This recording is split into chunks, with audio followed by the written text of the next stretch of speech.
Hey everybody, how's it going? Let's talk about your home recording studio. Today, in episode 2 of this series, I am going to get my snare drum set up and mic'd up and everything, and let's kind of see what kind of a snare tone I can get going here for this project that I'm working on. All right, let me go grab the snare itself. And here we are. So, if you didn't see episode 1, that was when I got the kick drum kind of set up. Got at least a passable mic'd sound out of it after getting it all tuned up and everything. So again, this is a Yamaha Stage Custom, Yamaha Stage Custom Birch. This is the stock snare with that kit. Honestly, I think my favorite piece of this entire kit is this snare. I think it's great, it records well. And like I said in episode 1, I'm not really trying to frame this as a tutorial because there are way better sources out there to really, learn how to mic drums properly. I'm just kind of going off of what I've learned over the years and in my few years of experience of miking this particular kit. So we've got here is a 14 by 5, I believe. I think it's a 5-inch deep wooden snare. The heads on it, so I've got a Remo Emperor coated on top, and I think that it's still the stock Chinese Remo underneath. Let me take a look and see. Yeah, it actually is made by Remo in China. So apparently the Emperor is made in USA, and I wasn't even aware that Remo made stuff in both USA and China. So I have put this head on here. It's been on this drum for maybe, honestly, I can't remember. It's a little beaten up. It's not dented or anything. It could probably stand to be replaced, but I don't have a replacement on hand. So I am going to keep the existing head on here. But kind of like I did with a kick, I think what I'm going to do is just completely detune it and retune it because, like I said, I need the practice in tuning drums because I am very, very bad at it.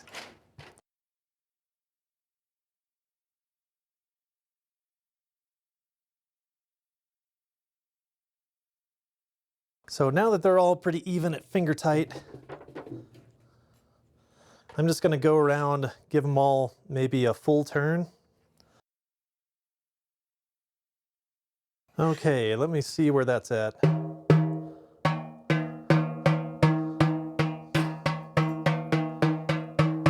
Okay, I think I do want it a little tighter than that.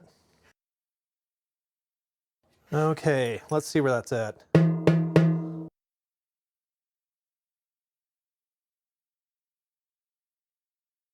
Okay, I'm going to assume that's, it's got, a fair amount of tension on it. Let's just kind of see where that lands us. So, I'm going to go do the same thing on the batter head.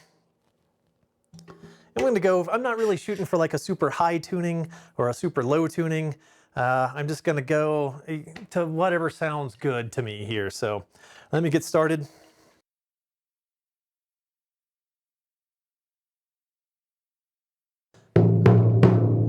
At that tuning, it sounds like a timpani.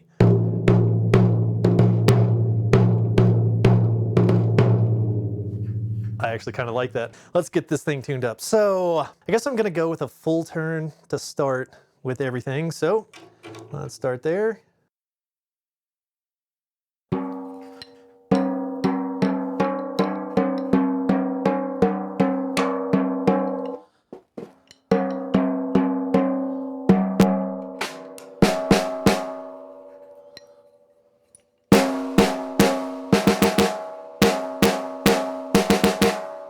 Boy, that really excites at that tuning, that really excites the resonance of the drum, which I'm not crazy about. Let me see what it sounds like with the moon gel. Yeah, it's still kind of pinging. So let me take it down from there just a hair.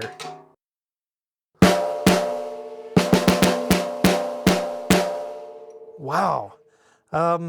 I think what I want to do is tighten the resonant head just a little bit more because I think that is participating in making that just awful.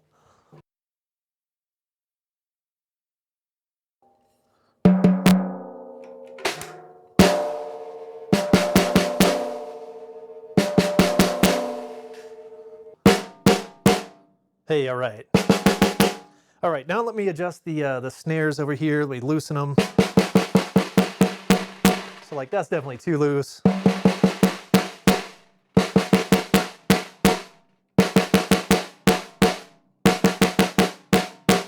Okay, I think I like it there. Okay, I don't want to quite go like, marching band or anything, but I think that sounds good to me for now. All right, let's get a microphone on this thing. So for snare, my go-to is the Shure SM57. All sorts of people have all sorts of opinions about what sounds good and sounds bad. I'm just going to go with a single SM57 on the top head, mainly because I don't have enough channels or cables or stands or any of that stuff to put an additional mic on the bottom head. So let me grab a couple things and I'll be right back. So yeah, got my SM57 here. I like to use these Audix, I don't know what you call these things. I'm sure Audix has a name for them. But I like to use these on my snare and on the toms, just because once I get the cymbals and the microphone stands for the overheads and everything in, just the footprint of everything is so big that the last thing I need, like anywhere I can, I like to use these. Typically I put the snare mic over here underneath the hi-hat so that I can angle the SM57 kind of down so that the hi-hat ends up in the null of the cardioid pattern of an SM57. But honestly, I haven't had very good luck doing that. I still get a ton of hi-hat bleed. So the other thing that helps with avoiding bleed is just distance. So I think I'm going to try that instead, even though this position, kind of close to the tom might pick up bleed from the tom, but honestly, the tom isn't really, going very much in this song. So I am going to try it kind of over here. I'm not sure how well the camera angle is working out for us, but I'm going to try it. Here, let's take a look here. I am going to try it. So it's just about even with the rim, just kind of barely hanging over the rim. It's maybe... let me see if I can kind of get it down a little bit closer. And I am gonna try to point it to the middle, just gonna point it at the center of the snare head here. And I'm just gonna see what this does for us. All right, let me get them plugged in. And let's take a listen to what we end up with here. All right, I'm gonna create a new track here. I'm just gonna call it snare. What happened? What happened? A-R-E, okay. Okay, I've got him plugged into ADAT number 2. That's the Behringer ADA 8200. Going ADAT into my Army Fireface UCX. So I am going to arm for recording. I got the gain set about halfway. I'm just going to go set gains real quick and let's see where I end up here.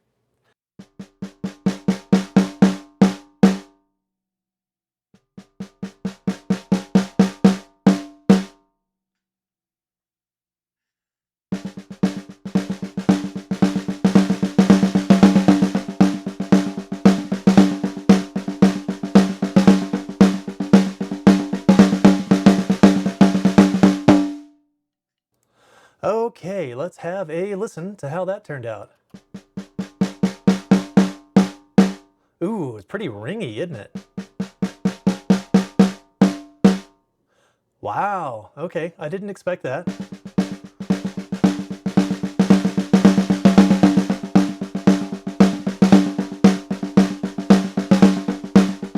Okay, yeah, that's not gonna work.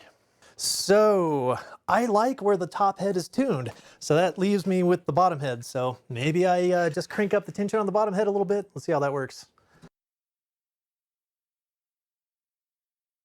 All right, that's pretty tight. That might be just about as tight as I'm comfortable cranking that bottom head. But let's see if that doesn't kind of change where that resonance is to something that I can live with.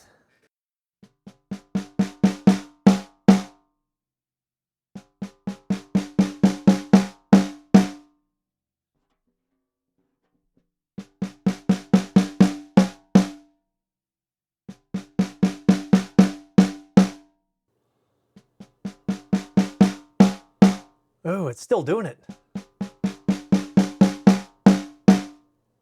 I might be able to live with it.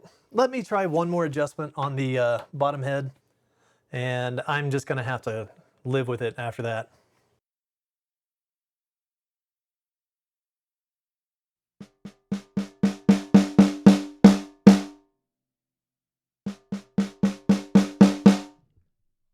Really. Okay, as I was playing, I didn't hear the resonance as much in the room. Let's see if the microphone heard it. Yeah, that's pretty bad. Okay, all right, well, I think what I might try to do is one last resort. I might drop the top head just a wee bit, and let's see if the two heads get along together just a little bit better. Okay, let's see. Let's see how we like this one. Good Lord, I hope this one's better.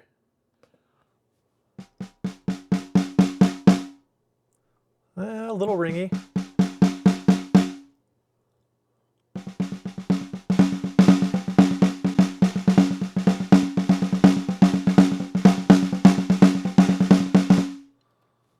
Yeah, I still don't like it.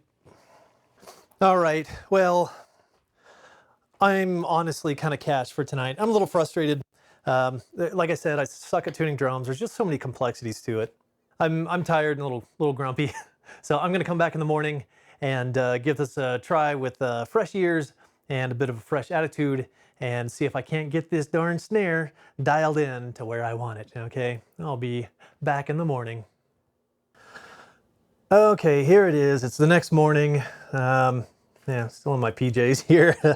I spent the last like 45 minutes or so messing with this thing, and honestly, I've tried everything. I've tuned the batter head up, the batter head down. I've tuned the reso head up, the reso head down. I've, gone by and, made sure all the lugs are as close as I can get them to each other, and I'm just, I'm feeling pretty defeated and frustrated right now. So in the interest of just keeping the project moving forward, any snare drum, even if it's kind of ringy, is going to be better than no snare drum for the project. So here's a quick snippet of what I ended up with.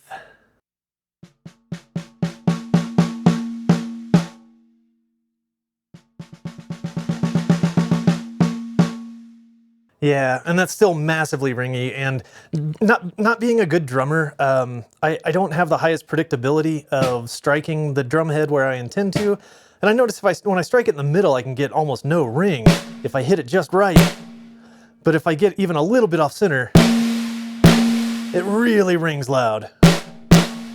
So I guess that's gonna have to be my strategy for now, is to just try to concentrate as much as I can on striking this dead center with only about a half an inch of forgiveness. So I guess that this is where I ask you, any of you more experienced drummers, drum tuners, drum owners, drum caregivers, what would you do? How would you approach this snare drum? This thing, I honestly can't remember how I had it tuned last time. It sat, stacked for several months while we had some renovations done at the house here. And I pulled it out, didn't tune it a bit, and I've loved the way it sounded. And I'm having trouble getting it back there to how it was originally sounding. So what would you do if you know better, or if you have any ideas, let me know. So I'm going to carry forward through the project with this less than ideal snare. I might have to do some creative EQ or gating or something to mitigate that ring, because man, that is pretty nasty. As soon as I put a compressor on this snare, that ring is going to get worse. Oh man, I'm not looking forward to this. So before I actually hit the record button on the project, I'll probably revisit it one more time, have a little bit more time to think about it, a little more time to, research and everything. So, Well, that's going to do it for me for this kind of pathetic installment of Dummy Records Drums. So that'll do it for me this time, and I will see you guys again next time.